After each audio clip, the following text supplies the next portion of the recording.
शास्त्री जी के नाम के साथ कर्मयोगी विशेषण जोड़ना बिल्कुल उपयुक्त है, क्योंकि मुझे तो उनका सारा जीवन ही कर्म से भरा हुआ मालूम पड़ता है। शास्त्री जी सामान्य परिवार से ऊपर उठकर देश के प्रधानमंत्री के जिस महत्वपूर्ण पद तक पहुंचे, उसका रहस्य उनके कर्मयोगी होने में ही छिपा हुआ है। वे उन लोगों में भी नहीं थे जो भाग्य पर भरोसा करके बैठे रहते हैं और अचानक कभी सफलता मिल जाती है, बल्कि वे उन लोगों में से थे जिनको अपनी हथेली की लकीरों के बजाय अपने चिंतन और कर्म की शक्ति पर अधिक भरोसा होता है, और वे क्रमशः अपने जीवन का रास्ता बनाते हुए आगे बढ़ते हैं। शास्त्री जी के लिए कर्म ही ईश्वर था और इसके प्रति बिना किसी फल की आशा किए संपूर्ण भाव से समर्पित रहते थे। यहां तक कि जब भी उन्हें फल की प्राप्ति के अवसर मिले, तब भी उन्होंने उस ओर हमेशा उपेक्षित दृष्टि ही रखी। उनका जीवन दर्शन गीता के निष्काम कर्मयोगी का प्रतिरूप था। इसलिए मैं समझता हूं कि उन्हें केवल कर्मयोगी के बजाय निष्काम कर्मयोगी कहना कहीं अधिक उपयुक्त होगा।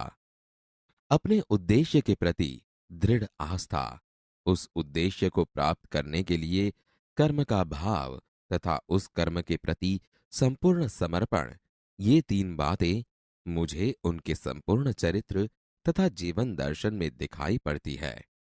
अपने एक भाषण में उन्होंने इसी तरह के विचार व्यक्त करते हुए कहा था, यहां तक कि भले ही आप राजनीतिक क्षेत्र या सामाजिक क्षेत्र या किसी अन्य क्षेत्र में कार्य करते हैं, यदि आप उसमें सफल होना चाहते हैं, अपने दायित्वों का पूरी तरह से निर्वाह करना चाहते हैं, तो आपके कार्य और समर्पण तथा भक्ति और कर्म में समन्वय होना चाहिए। मैं शास्त्री जी की सफलता का रहस्य उनके इसी महत्वपूर्ण चिंतन में मानता हूं। साथ ही यह भी मानता हूं कि किसी भी व्यक्ति, समाज और देश के विकास का रहस्य इसी भक्ति और कर्म के सिद्धांत में निहित है। शास्त्री जी का संपूर्ण जीवन श्रम, सेवा, सादगी और समर्पण का अनुपम उदाहरण है। उनके ये गुण केवल उनके कार्यों और विचारों में ही अभिव्यक्ति नहीं पाते थे, बल्कि उनको देखने से ही इन सभी भावों का एहसास हो जाता था। उनके अपने व्यक्तित्व में विचारों का अनोखा समन्वय था। वे जो कुछ कहते थे वही करते थे।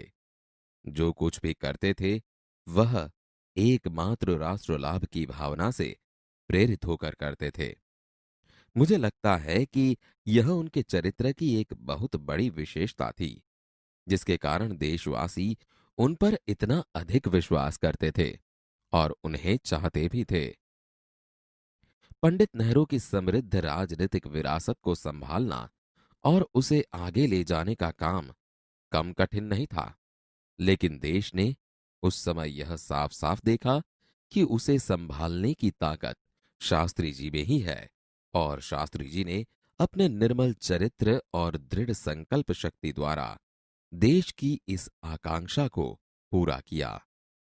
शास्त्री जी की एक सबसे बड़ी विशेषता यह थी कि वे एक सामान्य परिवार में पैदा हुए थे। सामान्य परिवार में ही उनकी परवरिश हुई, और जब वे देश के प्रधानमंत्री जैसे महत्वपूर्ण पद पर पहुंचे, तब भी वह सामान्य ही बने रहे। विनम्रता, सादगी और सरलता उनके व्यक्तित्व में एक विशिष्ट प्रकार का आकर्षण पैदा करते थे। इस दृष्टि से शास्त्री जी का व्यक्तित्व बापू के अधिक करीब था, और कहना न होगा कि बापू से प्रभावित होकर ही सन 1921 में उन्होंने अपनी पढ़ाई छोड़ दी। शास्त्री जी पर भारतीय चिंतकों डॉक्टर भगवान दास तथा बापू का कुछ ऐसा प्रभाव रहा कि वह जीवन भर उन्हीं आदर्शों पर चलते रहे तथा औरों को इसके लिए प्रेरित करते रहे। शास्त्री जी के संबंध में मुझे बाइबल की वह उक्ति बिल्कुल सही जान पड़ती है कि विनम्र ही पृथ्वी के वारिस होंगे। शास्त्री जी ने हमारे देश के स्वतंत्रता संग्राम में तब प्रवेश किया था जब वे एक स्कूल में विद्यार्थी थे और उस समय उनकी उम्र 17 वर्ष की थी। गांधी जी के आह्वान पर वे स्कूल छोड़कर बाहर आ गए थे। इसके बाद काशी विद्यापीठ में उन्होंने अपनी शिक्षा पूरी की। उनका मन हमेशा देश की आजादी और सामाजिक कार्यों की ओर लगा रहा। परिणाम यह हुआ कि सन 1926 में वे लोक सेवा मंडल में शामिल हो गए, जिसके वे जीवन भर सदस्य रहे। इसमें शामिल होने के बाद से शास्त्री जी ने गांधी जी के विचारों के अनुरूप अछूतोद्वार के काम में अपने आप को लगाया। यहां से शास्त्री जी के जीवन का एक नया अध्याय प्रारंभ हो गया। सन 1930 में जब नमक कानून तोड़ो आंदोलन शुरू हुआ तो शास्त्री जी ने उसमें भाग लिया, जिसके परिणाम स्वरूप उन्हें जेल जाना पड़ा। यहां से शास्त्री जी की जेल यात्रा की जो शुरुआत हुई तो वह सन 1942 के भारत छोड़ो आंदोलन तक निरंतर चलती रही। इन 12 वर्षों के दौरान वे 7 बार जेल गए। इसी से यह अंदाजा लगाया जा सकता है कि उनके अंदर देश की आजादी के लिए कितनी बड़ी ललक थी। दूसरी जेल यात्रा उन्हें सन 1932 में किसान आंदोलन में भाग लेने के लिए करनी पड़ी। सन 1942 की उनकी जेल यात्रा 3 वर्ष की थी, जो सबसे लंबी जेल यात्रा थी। इस दौरान शास्त्री जी जहां एक ओर गांधी जी द्वारा बताए गए रचनात्मक कार्यों में लगे हुए थे, वहीं दूसरी ओर पदाधिकारी के रूप में जनसेवा के कार्यों में भी लगे रहे। सन 1935 में वे संयुक्त प्रांतीय कांग्रेस कमेटी के सचिव बनाए गए। इस पद पर वे 1938 तक रहे। किसानों के प्रति उनके मन में विशेष लगाव था। इसलिए उनको सन 1936 में किसानों की दशा का अध्ययन करने वाली एक कमेटी का अध्यक्ष बनाया गया। पूरी लगन के साथ काम करके उन्होंने अपनी रिपोर्ट प्रस्तुत की, जिसमें जमींदारी उन्मूलन पर विशेष जोर दिया गया। इसके बाद के 6 वर्षों तक वे इलाहाबाद की नगरपालिका से किसी न किसी रूप में जुड़े रहे। मैं समझता हूं कि इस अनुभव ने भी शास्त्री जी के व्यक्तित्व और चिंतन को नागरिकों की समस्याओं से निकट से परिचित कराया। उनके पास ग्रामीण जीवन का अनुभव था। अब इसके साथ ही इलाहाबाद नगरपालिका ने जनसेवा का भी अनुभव जोड़ दिया था। लोकतंत्र की इस आधारभूत इकाई में कार्य करने के कारण वे देश की छोटी छोटी समस्याओं और उनके निराकरण की व्यावहारिक प्रक्रिया से अच्छी तरह से परिचित हो गए थे। कार्य के प्रति निष्ठा और मेहनत करने की अदम्य क्षमता के कारण सन 1937 में वे संयुक्त प्रांतीय व्यवस्थापिका सभा के लिए निर्वाचित हुए। सही मायने में यहीं से शास्त्री जी के संसदीय जीवन की शुरुआत हुई, जिसका समापन देश के प्रधानमंत्री पद तक पहुंचने में हुआ। शास्त्री जी को भारतीय राजनीति की इतनी सही और गहरी पकड़ थी कि श्रीमती इंदिरा गांधी ने उन्हें अपना राजनीतिक गुरु मानते हुए कहा था कि उन्हीं के मार्गदर्शन में मेरा राजनीतिक जीवन शुरू हुआ। देश की आजादी के बाद उत्तर प्रदेश तथा केंद्र सरकार में शास्त्री जी भिन्न भिन्न पदों पर रहे। उत्तर प्रदेश में उन्हें गृह मंत्री बनाया गया। बाद में पंडित नेहरू के अनुरोध पर वे केंद्र में आ गए।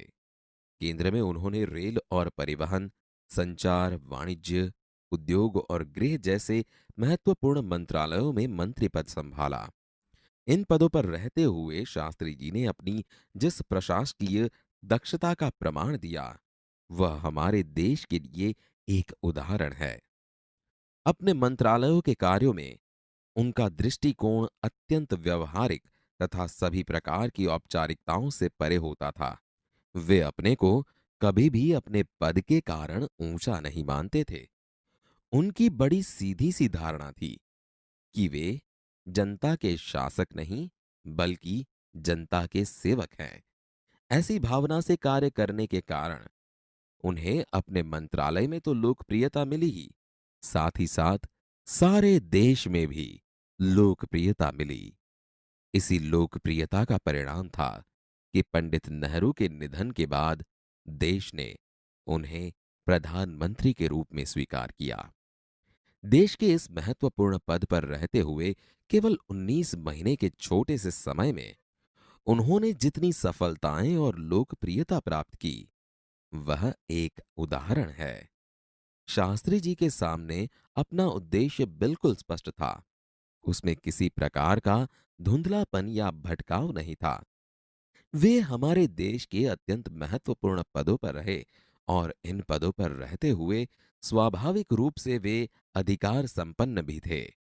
लेकिन उन्होंने हमेशा आत्मसंयम से काम लिया तथा अधिकारों से अधिक कर्तव्यों को तरजीह दी। शायद इसीलिए शास्त्री जी इतने अधिक लोकप्रिय भी हो सके। उन्होंने अलीगढ़ मुस्लिम विश्वविद्यालय के दीक्षांत समारोह में 19 दिसंबर 1964 को छात्रों को संबोधित करते हुए कुछ इसी तरह के विचार व्यक्त किए थे। आपके भविष्य की मंजिल चाहे जो कुछ भी हो, आप में से प्रत्येक को यह सोचना चाहिए कि आप सबसे पहले देश के नागरिक हैं। यह आपको संविधान द्वारा प्रदत्त कुछ अधिकार देता है, लेकिन इससे कुछ कर्तव्यों का भी बोझ आता है, जिसे समझना चाहिए। हमारा देश प्रजातांत्रिक है, जो निजी स्वतंत्रता देता है, लेकिन इस स्वतंत्रता का उपयोग एक व्यवस्थित समाज के हित में स्वेच्छा से लगाए गए प्रतिबंधों के तहत होना चाहिए। अधिकार, कर्तव्य और आत्मसंयम के बारे में यह अत्यंत महत्वपूर्ण बात शास्त्री जी ने कही थी, जिसे आज याद रखने की जरूरत है।